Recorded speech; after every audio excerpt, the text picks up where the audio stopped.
Hi, I'm Jason from Endless Wave Dynamics, where every week I'll be on the front line of your creative business battles. Now, in today's episode, I'm interviewing my good friend, Trevor Crook of ToeCracker.com. Originally from Australia, Trevor is a world-renowned copywriter and direct response marketer where he specialises in using psychology to trigger sales. As a former mentee of Ted Nicholas, the $8 billion man, he's stood on many international stages as a keynote speaker alongside other top marketing peers like Ed Dale, Frank Kern, Matt Fury, etc. He also runs his own mentorship copyright masterclasses and is known for his work with the higher echelon of society, notably Richard Branson and the Dalai Lama, whilst bringing his crude side to classy events like the Grammys, both stories included. Trevor has a wealth of knowledge that he's going to be sharing here in this episode. We're going to be talking about how to identify audiences in different cultures and explore the common buying behaviours for different markets in different countries. We're also going to be talking about practical examples for reframing sentences, something called implied benefits for buyers, and how it can be applied in networking too. It's going to be giving us some powerful social media cheats, that's selling by telling stories, some hashtag tips too, the power of handwritten notes and journaling, and how we can use it to overcome writer's block by connecting to our emotions, removing filters when writing letters, and using good old-fashioned pen and paper. There's also a great story in here about a marriage proposal during one of his speaking engagements, which is pretty awesome too. And finally, some network tips by being a giver, not a taker, and how other people's opinions of you can go a long way to identifying your own issues. So enjoy this one with Trevor Crook. I'm here with my good friend Trevor in Gdansk. Why don't you tell us a little bit about yourself, Trevor? G'day, Jason. Obviously you're originally from Australia if you haven't worked out the accent. And although I haven't been home for almost 10 years. Wow. I've been living all over the world, travelling, choosing where I want to live because being a freelance writer, I make my money online and so I bounce around to places that appeal to me and use my camera. You do copywriting, right? Correct, yeah. So tell us a little bit about that. Well, I mean, copywriting really is just putting words on paper on a website. If it's for a product or service, coming up with the right words and the right psychological triggers to get my clients' customers to part with their cash or credit card. Uh-huh. That's really all it is. A lot of it's psychology. I was just going to say, you've got a background in psychology through that and learning people's skills and learning how people's trigger points, how people react to different things to be able to sell a product. Yes, yeah, you've got to get inside the person's head. Uh-huh. Or in this case, the client's head if I'm writing for a client, and then them brain dump to me so I can build like an avatar or a psychological profile of who actually buys their product or service, and then I create all the right words and trigger points to get them to part with the money, yeah. And a lot of it, I guess, is experience through doing like workshops, teaching people how to do copywriting. So you're teaching people how to connect. Can you give us some examples on how you've been... How I've done that? Yeah, sure. Well, as an example, like whenever I get a new client on board, if I'm writing or I teach the people that I train as writers, you've got to build that profile, right? So as an example, if you're 70% of your audience is men, right, and 30% is women, or vice versa, you want to make sure your copy's slanted to your ideal target market. Sure. Quite a few years ago, I was critiquing a 2-page document for somebody in the UK that offered Tai Chi lessons. And whilst the copy was quite okay, there was no clear identifier as to who their customers were. So I asked him a few simple questions. The question number 1 was, John, who is your customer, male or female? And straight away, it's like, mostly men. Well, women, I should say. I said, what percentage are women? And he said, probably 80%. So 2 questions, 80% of his buying customer are women. I dug in further. I said, well, what's the age demographic? Are they between X and Y, et cetera, et cetera? It's like, no, between 45 to 55. So 3 questions, I knew 80% of his paying customers were women aged 45 to 55. Yeah. Right. And like this also works not just gender-wise, like cultural-wise. Some of your work's cater for different countries. You were telling me earlier about a job that's just coming up with a magazine that's catered specifically on a subscription to Australia instead of the UK. So tell me a bit about cultural boundaries and what you found, because you've been traveling a lot. Yeah, I mean, the travel definitely helps you, experience-wise, not just as a person, but also the writing. But if I'm writing for an Australian audience, the wording is going to be different to how I would do it for a US audience, a UK audience. If I'm going to write for a clients in Ireland, it's going to be different. America's more sell, sell, sell. Your push.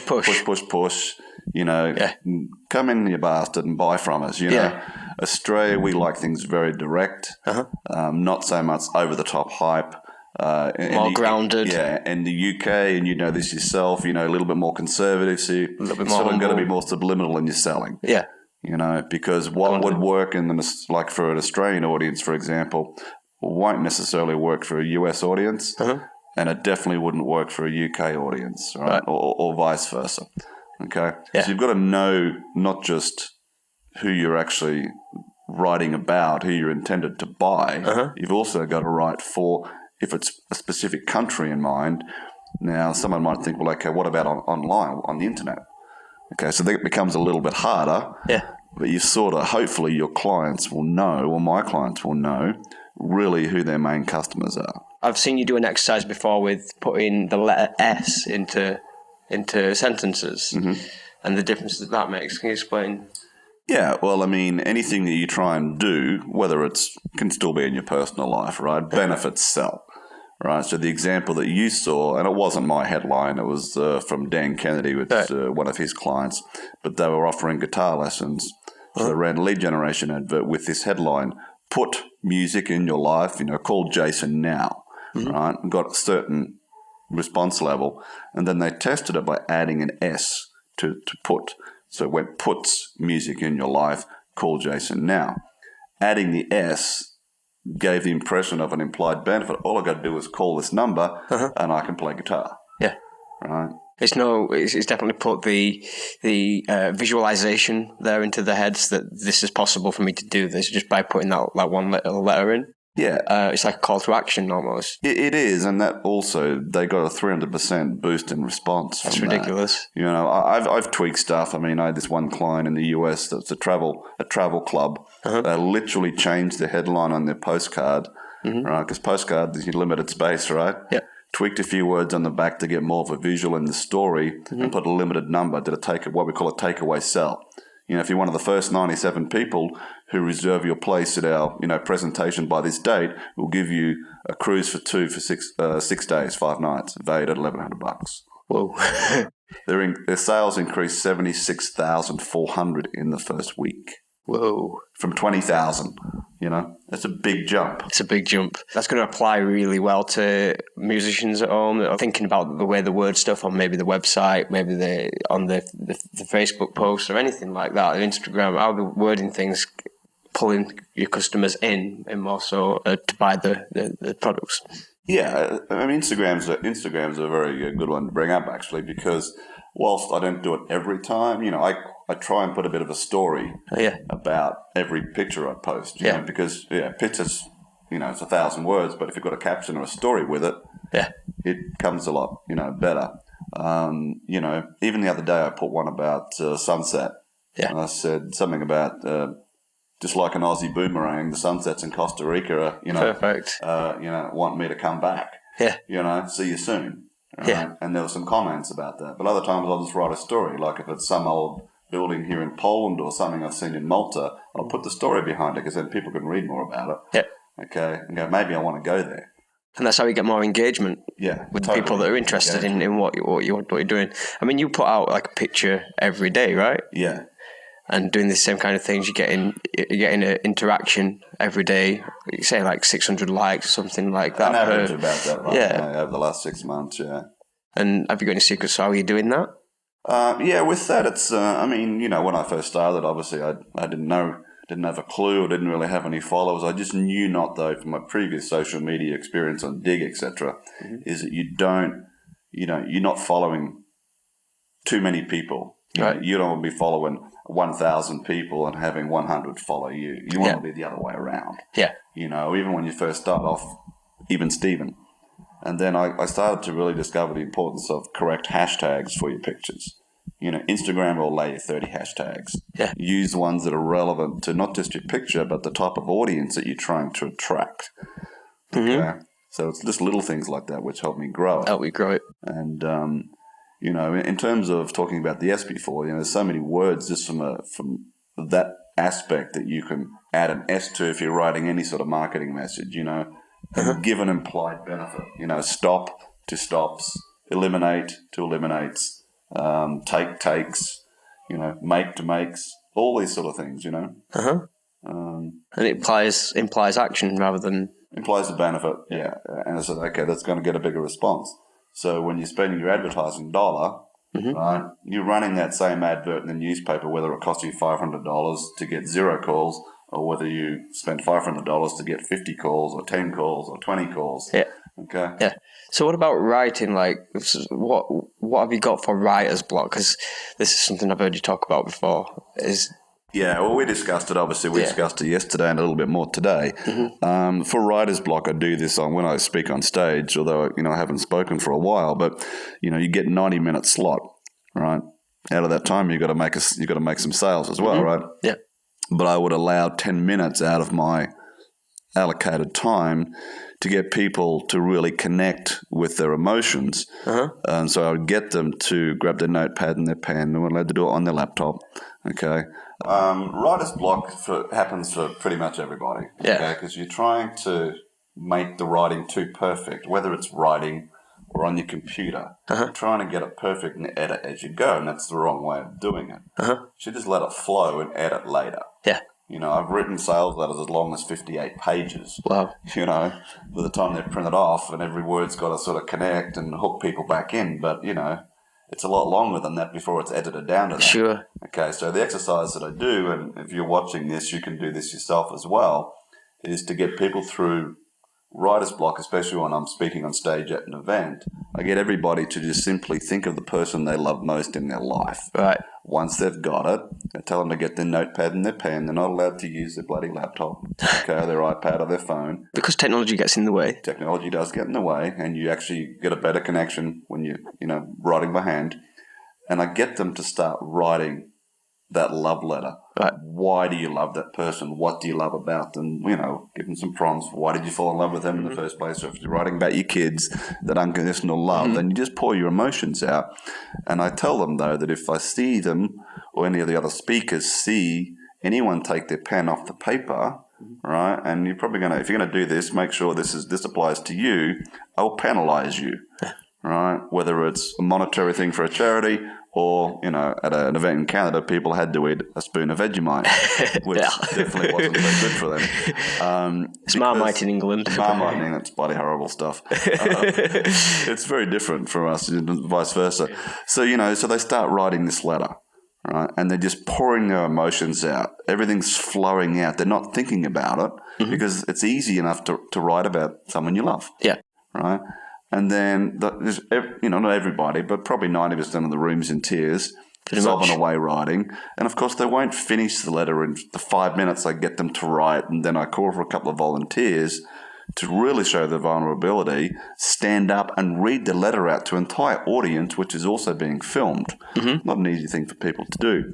And one event that I was at in the US back in 2006 on persuasion, mastery of all things, I'm the last speaker. When everyone's tired, I'm doing this exercise, and I'm at a very high stage, and I can see this guy up the front. It's like, pick me. And I could see he'd only had written 3 sentences. Right. And I picked a lady at the back first, and she had written a letter to her daughter, which was lovely. And then this guy stands up when it was his turn, and the lady was to his right. He's got the microphone, and he says, "Most people think Cass is my wife.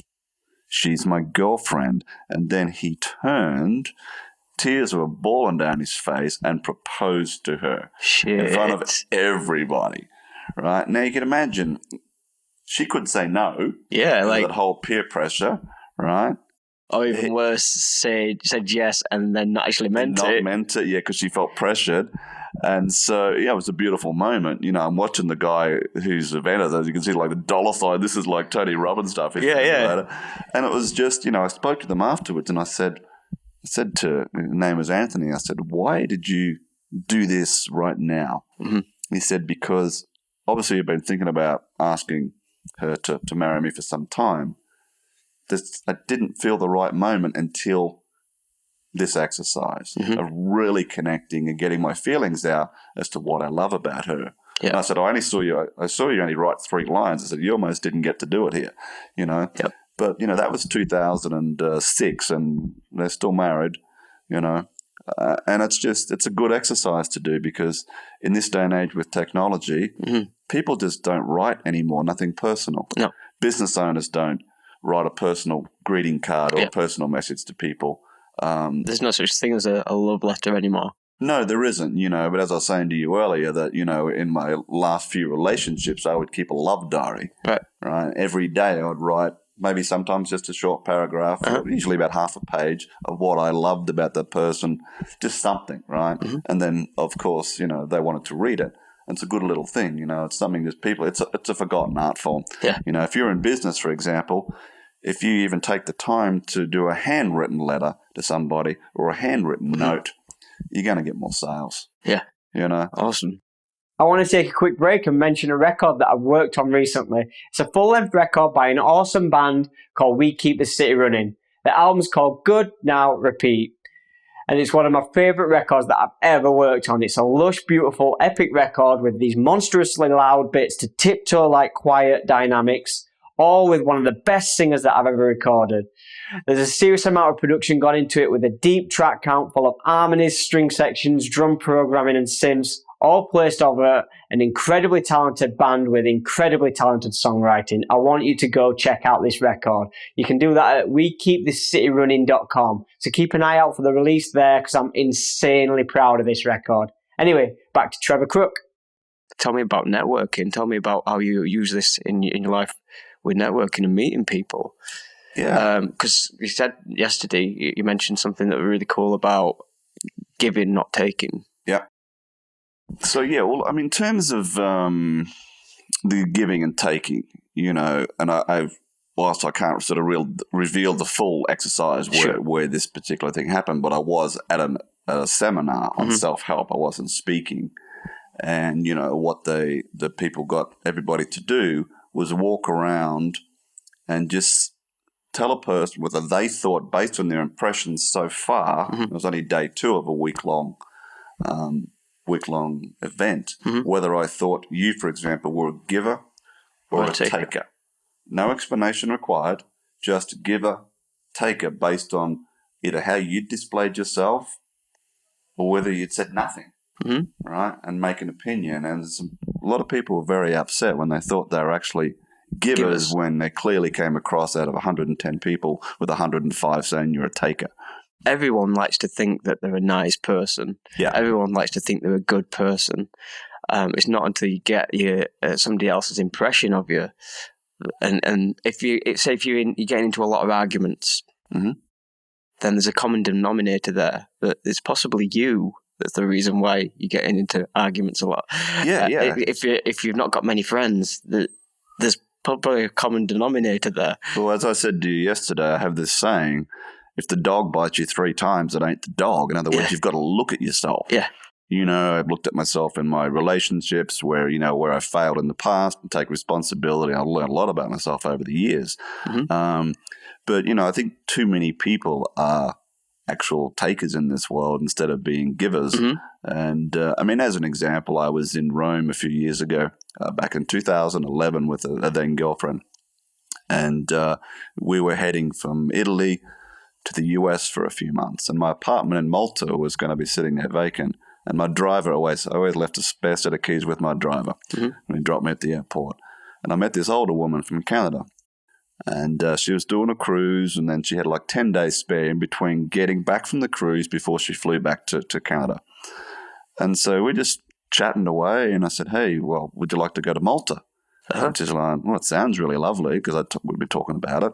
I said, well, you can go if you want. I said, my driver's got my keys. It's a beautiful place, sitting on the water. It's empty. The wine rack's full, His sister-in-law is also my cleaner. I'll get it cleaned for you. Just go and have fun. And awesome. And that's what happened. That's a giving There's someone I met on the street. Yep. You know, why? Well, I didn't think she was going to trash the joint. And secondly, I'm paying rent anyway. Yeah. Okay. So how would you apply that into networking in a business sense then? What would be a way of helping further your business by doing those kind of things and meeting the right people? Well, in terms of business, whether it be a networking type scenario or you're at an event, right? Is what you see is what you get, the old WYSIWYG. Yeah. I'm the same person in the bar. I'm the same person around my friends. I'm the same person at an event. Even in relationships. In relationships, yeah. What you see is what you get, right? I'm a big believer in that. You know, I don't change.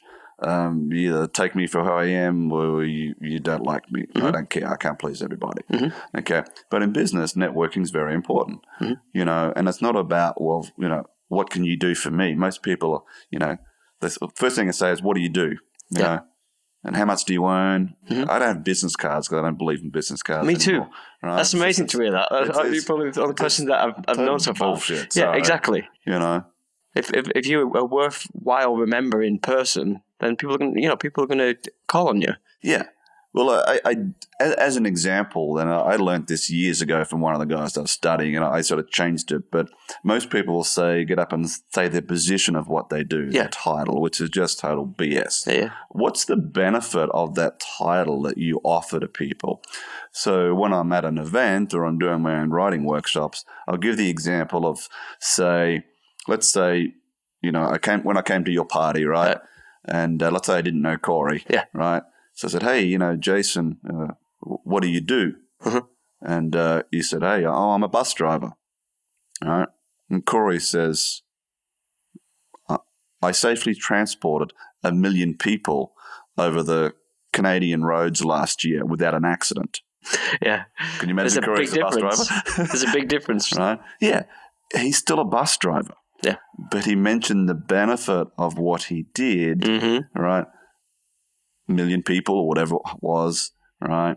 Without an accident. Yeah. Okay. Which bus? I'm not getting on your bus. I'm getting on his bus. Yeah. Definitely. If I was going to take a bus. It's a reframe of the situation and the words and the using. That's similar to the S thing that you were saying earlier. Yeah. So it's, you know, I try and teach people to think about, if I say I'm a copywriter, people go, what the hell is that? Most people don't know. Exactly. You know, so I flip it around. So in networking, it's about how can I help you, right? And that's a fine line of giving too much away. Sure. Right, there's got to be a right balance. But how can I help you in some way? Right, and then... Like, I've got so many interests that I'd feel like I'm doing myself an injustice by just saying that I'm a music producer. Yeah. Instead, I think it's better for me to just talk about all the things that I'm passionate about. Yeah. It's like you're going first because then the other person's also going to tell you about what they're passionate about, and it's going to open up all lines of different communication and things that there might be, you know, common connections between you. Yeah. With that kind of networking in place, how has that helped you climb the ladder? How has that helped you meet key people? How have you been able to put important people in your life that's made a difference? Yeah, it's a good question. I mean, once I decided to leave Australia, you know, after doing 10 trips to the US and 3 to London in 11 months to speak on platforms, speak on stages, right? And I was a little bit over it. But, you know, what I found, especially through the events, you know, when I go to an event to speak at somebody's event, I don't just fly in for my slot and bugger off. Right. I stay the whole time. I stick around. I'm at breakfast. I'm at lunch. I'm there between the breaks. I'm there in the bar. You know, I stay the full course. Yeah. Right. And I've met a lot of really good people that way and picked up a lot of good clients that way. In 2010, and I was living in Vancouver at the time, I was asked to speak at an event in Las Vegas, then an event in San Diego, which was about a week or so afterwards, and then a couple of weeks after, a big event in London on social media marketing. It was on over 2 weekends. The event that I spoke at in San Diego, the guy's audience wasn't my ideal target market, but I knew there were speakers there that I wanted to connect with. Perfect. Right. Someone I'd already spoken with, someone else I wanted to meet for the first time, you know, and from those connections, I pick up business out of it. Right. But one of those speakers, that was in the March of 2010. In August that year, one of those speakers, I'm actually in Orlando after being at someone else's event in Tampa, and I had dinner with him and his wife. And he's going, would you like to go to the Grammy Awards? And I'm going, hell yeah. Who wouldn't? I go, what's the catch? What's the cost? And he told me the investment, and it was an investment. It wasn't I didn't see it as an expense. No. Right? But from that speaking and networking with him earlier in the year and building up a rapport and keeping in contact, right? Because I had people that he wanted to be introduced to and vice versa. I get to go to the Grammy Awards, and also he'd wrapped his mastermind meeting around that prior to the Grammys. And so I got to speak to his group, right? And I picked up 2 clients out of that would pay for the Grammys for the next 5 years if I'd wanted to go. It's like you said it then, you've reframed that investment expense. You flipped those words again in the same kind of way as what you were saying earlier with the S on the end, and it's an investment.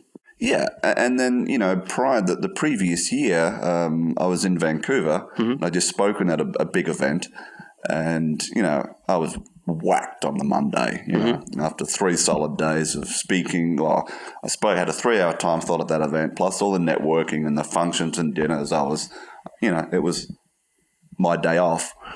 And I get a call from this promoter in Calgary who was putting on a big entrepreneurial event, wanting to know whether he could hire me to go across and do some basic copywriting at the gig. As each speaker did their presentation, even though it was being recorded, right? Yep.